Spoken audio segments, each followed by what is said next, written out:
माझं नाव सिद्धेश्वर डरफे. रात्री अचानक म्हणजे माझा जो छोटा मुलगा आहे 1 वर्षाचा, त्यांनी खेळता खेळता थोडं ते बॅटरी जे आहे ते आतमध्ये टाकली होती. 2 बॅटरी जे आहे ते आतमध्ये पोटामध्ये गेली त्याच्या. तर मला तिथं हॉस्पिटलला मी राहायला मामुर्डी साईनगरमध्ये आहे, तिथं हॉस्पिटलला नेलं. तर त्यांनी मला बिर्ला हॉस्पिटलचा रेफरन्स दिला की तिथं जाऊन प्रत्येक सरांना भेटायचं म्हणून. त्यांनी तिथं कॉल वगैरे पण केला होता.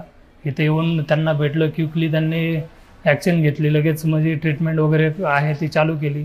रात्री मी साधारणतः इथं 11:30 वाजता पोचलो होतो.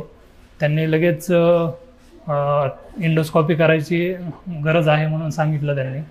लगेच त्यांनी सुरुवात पण केली. 1 वाजेपर्यंत सगळं ट्रीटमेंट पण क्लिअर झाली.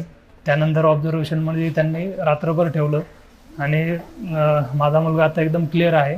आता डिस्चार्ज पण देत आहे. हॉस्पिटलची ट्रीटमेंट पण व्यवस्थित म्हणजे सगळेच स्टाफ वगैरे आहे तो सपोर्टिंग आहे आणि व्यवस्थित सगळे ट्रीटमेंट होते.